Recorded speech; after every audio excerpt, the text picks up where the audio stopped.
ठीक है, आओ थोड़ा सा हल्का सा एक लेवल अप की प्रॉब्लम उठाते हैं। सब एनसीईआरटी की ही प्रॉब्लम है, ठीक है। आपको किसकी वैल्यू इवेल्युएट करनी है? Cos of 45 degree upon sake of 30 degree plus cosec of 30 degree की वैल्यू आपको क्या करनी है बेटा? इवेल्युएट करनी है। किसकी वैल्यू क्या आएगी? ठीक है, चलो अब मैं ये मान के चलता हूँ कि आपको वैल्यू याद हो गई होंगी, नहीं हुई है, और फिर से लिखता हूँ मैं। Cos of 45 degree, cos of 45 degree की वैल्यू बताओ कितनी होती है बेटा? 1 अपॉन कितनी होती है? √2 होती है। सेक 30 डिग्री की वैल्यू बताओ कितनी होती है? मैंने बताया था कॉट थीटा हो, सेक थीटा हो या कोसेक थीटा हो, इनकी वैल्यू को निकालने का तरीका क्या होता है? रेसिप्रोकल कर दो। क्या कर दो बेटा? रेसिप्रोकल कर दो। तो सेक 30 पूछा है तो पहले आप क्या निकाल लो? कॉस 30। कॉस ऑफ 30 डिग्री कितना होता है बेटा? √3/2 होता है। तो इसका रेसिप्रोकल यहाँ पे कितना हो जाएगा बेटा? 2/√3 हो जाएगा। ठीक है, जिनके चेक पॉइंट कर दे रहे हैं, जिनकी वैल्यू को हमें प्रॉब्लम के अंदर यूज करना है। कोसेक 30 पूछा है तो कोसेक 30 की वैल्यू कैसे निकालोगे बेटा? कोसेक ऑफ 30 की वैल्यू कैसे निकालोगे? हमको नहीं पता क्या होती है, तो सबसे पहले हम क्या निकाल लेंगे? Sine of 30 degree. Sine of 30 degree बताओ कितना होता है बेटा? 1/2 होता है। इसका रेसिप्रोकल कर दो तो कितनी वैल्यू आ जाएगी इसकी? 2 आ जाएगी। ठीक है, तो इस तरीके से अगर कॉट थीटा, सेक थीटा या कोसेक थीटा की वैल्यू निकालनी है तो पहले आप किसकी वैल्यू निकाल लो? साइन की वैल्यू निकाल लो, कॉस की निकाल लो, टेन की निकाल लो, उसकी वैल्यू को रेसिप्रोकल कर दो, पलट दो, तो तुमको इन तीनों की वैल्यूज मिल जाएंगी। मेरी बात समझ में आ रही है? जैसे देखो हमको सेक 30 चाहिए था तो मैंने कॉस 30 निकाल दिया, क्योंकि सेक का रेसिप्रोकल कॉस होता है। कोसेक की वैल्यू चाहिए तो मैंने साइन से निकाल लिया। अगर टेन की कॉट की चाहिए होती तो मैंने टेन से निकाल लेता। ठीक है, अब इन वैल्यू को यहाँ पे क्या करो? पुट कर दो। सिंप्लीफाई करना है तो इवेल्युएट करना है। कॉस 45 बताओ कितना होता है बेटा? 1/√2 होता है, अपॉन सेक 30 कितना होता है बेटा? देखो टेबल में वहाँ देखो, 2/√3 होता है, प्लस कोसेक 30 कितना होता है बेटा? 2 होता है। तो 2 को मैं क्या लिख सकता हूँ? 2/1 लिख सकता हूँ। कितना होता है बेटा? 2 होता है। ठीक है, मेरी बात समझ में आ रही है? ठीक, अब इसको सॉल्व करना है तो कैसे सॉल्व करेंगे और देखते हैं। ये कितना हो जाएगा बेटा? 1/√2 हो गया, अपॉन 2/√3 प्लस 2 क्या लिख सकते हैं बेटा? इसको 1 लिख सकते हैं। ठीक है, अब नीचे वाले का तुम्हें क्या करना है? एलसीएम लेना पड़ेगा, और तो कुछ कर नहीं सकते हम लोग। एलसीएम ले लो बेटा, कितना आ जाएगा? 1 × √3, 1 × √3 का एलसीएम कितना आएगा बेटा? √3 आएगा। √3 से √3 कट गया, कितना बचा? 2 प्लस 1 से डिवाइड कर √3 में, कितनी बार √3 में, तो 2 से मल्टीप्लाई कर दो बेटा, कितना आएगा? √3 आ जाएगा। ठीक है, सोच पा रहे हो? ठीक, गुड। अब क्या करोगे?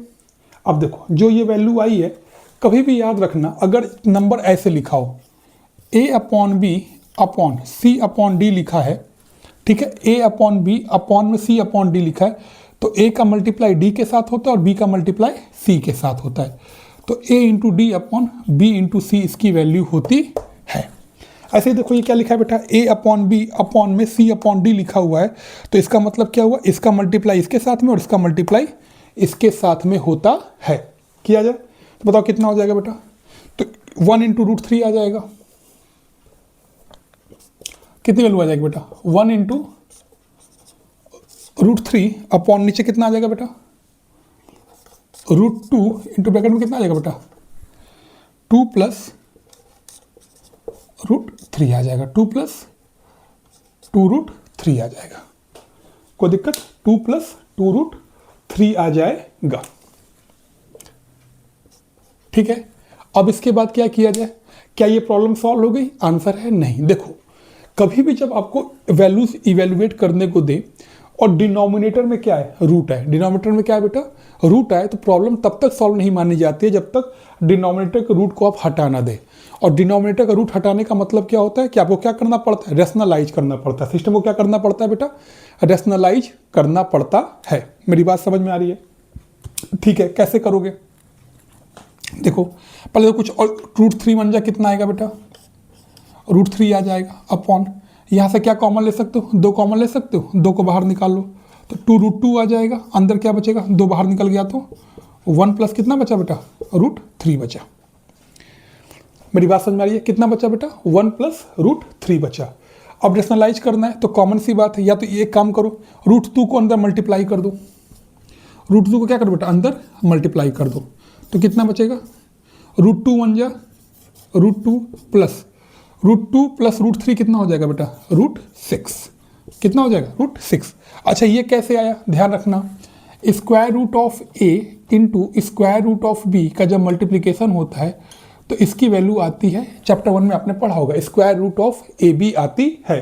तो √2 1 जा √2 प्लस √2 इंटू √3 कितना आएगा बेटा √6 आएगा। ये बात आपके समझ में आ रही है, गुड। अब इसके बाद देखो, अब इसके बाद क्या होगा, देखो यहां से अब हम क्या करेंगे, जो भी नंबर लिखा हुआ है इसको रेशनलाइज करेंगे। तो एक काम करते हैं, पहले बड़ा नंबर लिख लेते हैं फिर छोटा नंबर लिख लेते हैं। तो √3 अपॉन कितना हो जाएगा बेटा 2 इंटू √6 प्लस √2। अगर ऐसा नहीं लिखेंगे तो क्या प्रॉब्लम गलत हो जाएगा, आंसर है नहीं, कोई गलत नहीं होगा, आप वैसे भी कर सकते हो। तो क्या करेंगे हम इसको रेशनलाइज करेंगे। रेशनलाइज कैसे करते हैं बेटा, ध्यान दो कैसे करते हैं। जो भी रूट में नंबर नीचे लिखे हुए चैप्टर 1 में आपने सीख रखा होगा, जो भी नंबर रूट में लिखे हुए हैं, जैसे √a प्लस √b लिखा है, अगर यहाँ पे प्लस है तो इसके माइनस, इसका माइनस हम लोग क्या कर देते हैं, न्यूमरेटर और डिनोमिनेटर दोनों में क्या कर देते हैं, मल्टीप्लाई कर देते हैं, ठीक है। तो √3 अपॉन 2 इंटू यहाँ पे कितना लिखा हुआ है, तो एक काम करो मैं ही कर देता हूँ ना पहले, फिर तो अंडर √6 माइनस √2 अपॉन √6 माइनस √2 से मैं क्या कर देता हूँ, मल्टीप्लाई कर देता हूँ इसी को, √6 माइनस √2 से रेशनलाइज कर देता हूँ। और जब आप इसको रेशनलाइज करोगे, क्या करोगे बेटा, इसको रेशनलाइज करोगे तो मुझे बताओ कितना आ जाएगा, इसका मल्टीप्लाई इसके साथ में हो जाएगा, तो बताओ मुझे कितना आ जाएगा बेटा, √3 इंटू ब्रैकेट में कितना आ जाएगा बेटा, √6 माइनस कितना आ गया, √2 आ गया, अपॉन नीचे कितना आ जाएगा बेटा, 2 का 2 आ गया। ये कितना लिखा हुआ है, a plus B into A minus B, क्या फॉर्मूला होता है बेटा, a square minus B square. तो √6 का होल स्क्वायर माइनस √2 का बेटा कितना हो जाएगा, होल स्क्वायर हो जाएगा, ठीक है। अब बताओ, अब देखो √3 का मल्टीप्लाई अंदर कर दो तो कितना आ जाएगा, √3 इंटू √6 √18 माइनस √3 इंटू √2 √6 अपॉन 2। √6 का स्क्वायर कितना होगा बेटा 6, √2 का स्क्वायर कितना होता है बेटा 2 होता है। अभी मैंने पढ़ाया था कि रूट ऑफ ए का स्क्वायर मतलब √a इंटू √a, इसकी वैल्यू देखो, रूट ऑफ ए का स्क्वायर, इसका मतलब क्या होता है बेटा √a इंटू √a, और इसकी वैल्यू किसी इक्वल आती है बेटा, हमेशा a के इक्वल आती है, ठीक है। अब देखो क्या लिख सकते हो बेटा इसको, 18 √18 को क्या लिखा जा सकता है, देखो 18 का स्क्वायर रूट निकालो, कितना आ जाएगा, 2 9 जा 18, 3 3 जा 9, 3 1 जा 3, इसका जोड़ा बन गया, मतलब 3√2। क्या लिख सकते हैं बेटा इसको, 3√2 माइनस ऑफ √6 अपॉन, ये कितना बचेगा, 6 में से 2 जाएगा 4 और 4 2 जा 8, 4 2 जा 8, ठीक है। टफ है, हाँ टफ तो नहीं है, मतलब ठीक है, कैलकुलेशन आपको करनी पड़ेगी। तो अब समझ लो कि इस प्रॉब्लम को सॉल्व करने के लिए ये वही बच्चा अच्छे तरीके से सॉल्व कर सकता है जिसको रेशनलाइजेशन जिसको रेशनलाइजेशन करना अच्छे से आता है। और रेशनलाइजेशन कहाँ दिया हुआ है, जब आप चैप्टर 1 पढ़ोगे, आई थिंक 9th में जब चैप्टर 1 पढ़ोगे तो लास्ट में टॉपिक आपका दिए हुए 4 प्रॉब्लम्स एनसीईआरटी में दिए हुए रेशनलाइजेशन के। तो रेशनलाइजेशन करना आपको आना चाहिए, क्योंकि बोर्ड में भी जो आपसे प्रॉब्लम पूछेगा वो जरूर रूट का टर्म डिनोमिनेटर में फंसाएगा, रूट का टर्म क्या करेगा, डिनोमिनेटर में फंसाएगा। तो डरना नहीं है, बस इसको सॉल्व करो, और जो भी नंबर रूट में नीचे आ रहा है बस उसको क्या करना होता है, हमको रेशनलाइज करना होता है, और रेशनलाइज करके हम क्या कर सकते हैं बेटा, उसको सॉल्व कर सकते हैं। देखो मैंने कुछ अलग से नहीं किया, cos 45 कितना होता है, 1/√2 होता है, sec 30 कितना होता है, 2/√3 होता है, और cosec 30 कितना होता है बेटा 2 होता है, ठीक है। अब देखो 1/√2 हो गया, 2/√3 + 2। अब इसका मैं क्या कर सकता हूँ, सिर्फ एलसीएम ही ले सकता हूँ, जो डिनोमिनेटर में मैंने एलसीएम लिया, वैल्यू ये आ गई।